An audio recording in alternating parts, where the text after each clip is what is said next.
Iran যুক্তরাষ্ট্রের মধ্যে বেশ কয়েকদিন ধরে শান্তি আলোচনা ও যুদ্ধবিরতির চললেও শেষ পর্যন্ত কেউই আর নমনীয় হয়নি। কারণ মার্কিন প্রেসিডেন্ট ডোনাল্ড ট্রাম্প চেয়েছিলেন পাকিস্তানের মধ্যস্থতাই ইরানকে একটি কৌশলে হারিয়ে নিজেই রাজত্ব করবে, কিন্তু সেই গুড়ের স্বাদ আর নেওয়া হয়নি ডোনাল্ড ট্রাম্পের। ফলে দুদেশের কঠিন সম্পর্ক আরও কঠোরতর হচ্ছে।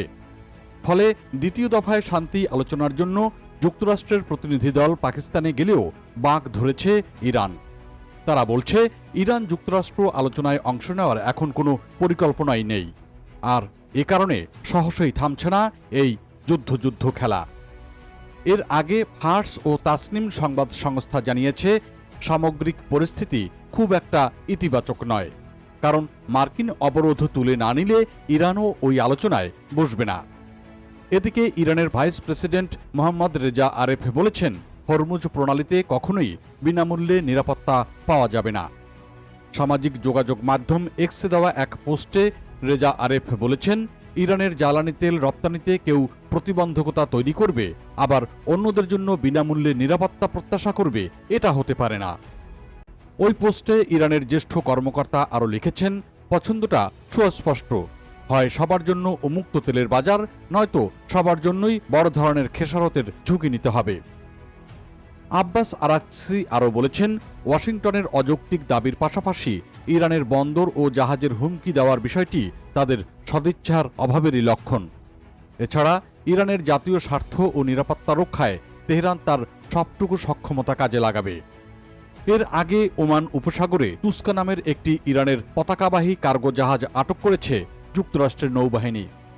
মার্কিন নৌ অবরোধ ভাঙার চেষ্টাকালে এতে হামলা চালানো হয়। সামাজিক যোগাযোগ মাধ্যম ট্রুথ সোশ্যালের এক পোস্টে দেওয়া এ তথ্য জানিয়েছেন যুক্তরাষ্ট্রের প্রেসিডেন্ট ডোনাল্ড ট্রাম্প। তিনি লিখেছেন, জাহাজটি এখন মার্কিন মেরিন সেনাদের কাছে আটক রয়েছে, তবে জাহাজটিতে কি মালামাল রয়েছে তা তল্লাশি করে দেখা হচ্ছে।